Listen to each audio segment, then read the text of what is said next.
चंदा दो, धंधा लो, हफ्ता वसूली, कॉन्ट्रैक्ट लो, रिश्वत दो और शेल कंपनी, इसका सारा का सारा फायदा बीजेपी को ही गया। गृह मंत्री और प्रधानमंत्री को जवाब देना होगा। एक कंपनी जो 20 करोड़ का प्रॉफिट है वो 400 करोड़ का इलेक्ट्रिकल बॉन्ड खरीदी, पैसा कहां से आया? ये मनी लॉन्ड्रिंग हो गया ना। ये इलेक्ट्रिकल बॉन्ड मुझे साफ है दिखता है कि ये मनी लॉन्ड्रिंग का एक रूट है। हमारे खाते में, हमारे खाते को तो उन्होंने ठंडे बक्से में लगा दिया, फ्रीज कर दिया है। तो ये क्या है? ये एक तरफ से कर आतंकवाद है ना, ये एक सर्जिकल स्ट्राइक है कांग्रेस पर। प्रधानमंत्री तो वन नेशन नो इलेक्शन करना चाहते हैं बस। हम चुनाव कैसे लड़ेंगे अगर हमारे खाते बंद हैं? कई ऐसे शेल कंपनियां हैं इस वेबसाइट पर, अगर आप देखें, कई शेल कंपनियां हैं, फर्जी कंपनियां हैं जिन्होंने इलेक्ट्रल बॉन्ड खरीदा है। उनकी आमदनी क्या है, उनके मालिक कौन है, उसकी तो कोई जानकारी नहीं है। इसीलिए तो वो शेल कंपनी है। शेल कंपनी का फायदा यही है ना कि आपको पूरी जानकारी देने के लिए आप मजबूर नहीं है। तो शेल कंपनियां, बहुत सी शेल कंपनियां हैं। और आपको याद होगा प्रधानमंत्री ने एक बारी कहा था, मैं शेल कंपनी को, सब शेल कंपनियों को बंद करा दूंगा।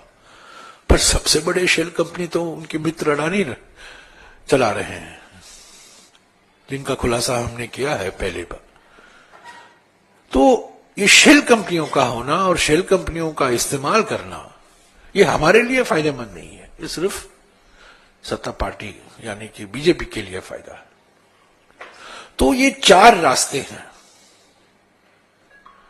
चंदा दो, धंधा लो, हफ्ता वसूली, कॉन्ट्रैक्ट लो, रिश्वत दो, तीसरा और चौथा शेल कंपनी। तो सवाल यह उठेगा कि कांग्रेस का भी इसमें फायदा है, पर वास्तविकता क्या है? हमारे पास आरबीआई, सीबीआई नहीं है, हमारे पास ईडी नहीं है, हमारे पास इनकम टैक्स नहीं है। ये संस्थाएं हैं, हमारे हाथ में नहीं है ना। ये संस्थाएं मोदी सरकार के हाथ में है और इनका इस्तेमाल मोदी सरकार कर रही है। हम तो नहीं कह रहे हैं, हमारे इशारे पर तो ये नहीं काम कर रहे हैं। और दूसरी बात, हम तो बड़े ठेके नहीं दे रहे हैं, बड़े कॉन्ट्रैक्ट, राष्ट्रीय स्तर पर बड़े बड़े project, metro project, tunnelling project, बड़े बड़े 6 लेन एक्सप्रेसवे, इंफ्रास्ट्रक्चर की एयरपोर्ट प्रोजेक्ट, बंदरगाहों का प्रोजेक्ट, हम तो नहीं दे रहे। हम तो केंद्र सरकार में नहीं है। तो ये क्विड प्रो को जो कहा जाता है वो हम नहीं कर सकते। और हमारे 2-3 राज्य हैं बस। तो ये जो 4 रास्ते हैं, चंदा दो, धंधा लो, हफ्ता वसूली, कॉन्ट्रैक्ट लो, रिश्वत दो और शेल कंपनी, इसका सारा का सारा फायदा बीजेपी को ही गया है।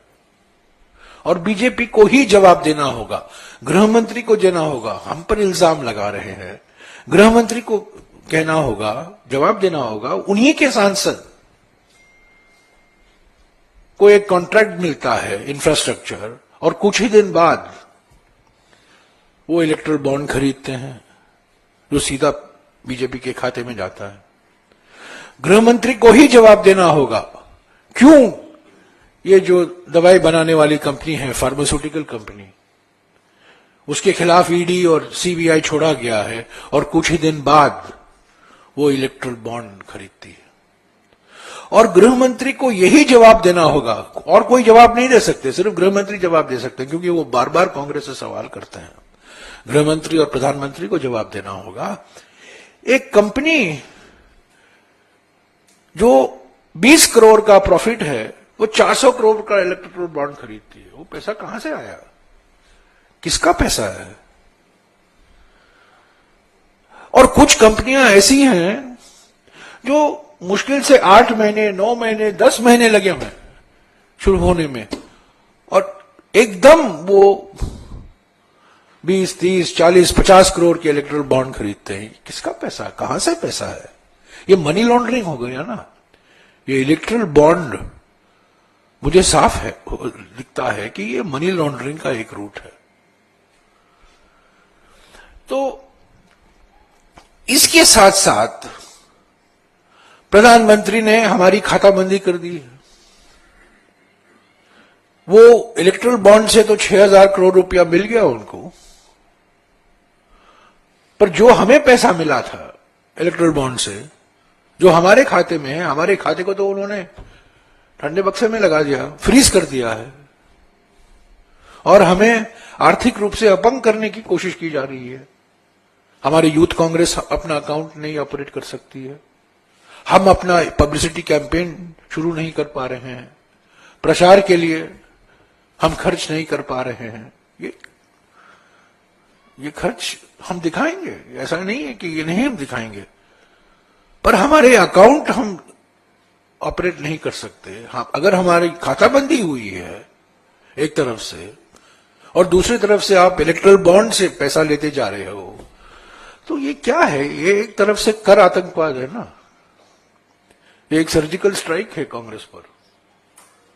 तो एक तरफ से इनको खत्म करो, इलेक्ट्रल बॉन्ड्स का सारा पैसा ले लो धमकी देकर, और जो पैसा इनको गया है इनको इनके अकाउंट फ्रीज करो। हम ट्राइब्यूनल में गए, ट्राइब्यूनल से राहत नहीं मिली, हाईकोर्ट में गए, हाईकोर्ट से राहत नहीं मिली, तो अभी सुप्रीम कोर्ट का दरवाजा तो हम जरूर खटखटाएंगे और हमें उम्मीद है कि हमको न्याय मिलेगा। लोकतंत्र ऐसा नहीं चल सकता। ये प्रधानमंत्री तो वन नेशन नो इलेक्शन करना चाहते हैं बस। हम चुनाव कैसे लड़ेंगे अगर हमारे खाते बंद हैं?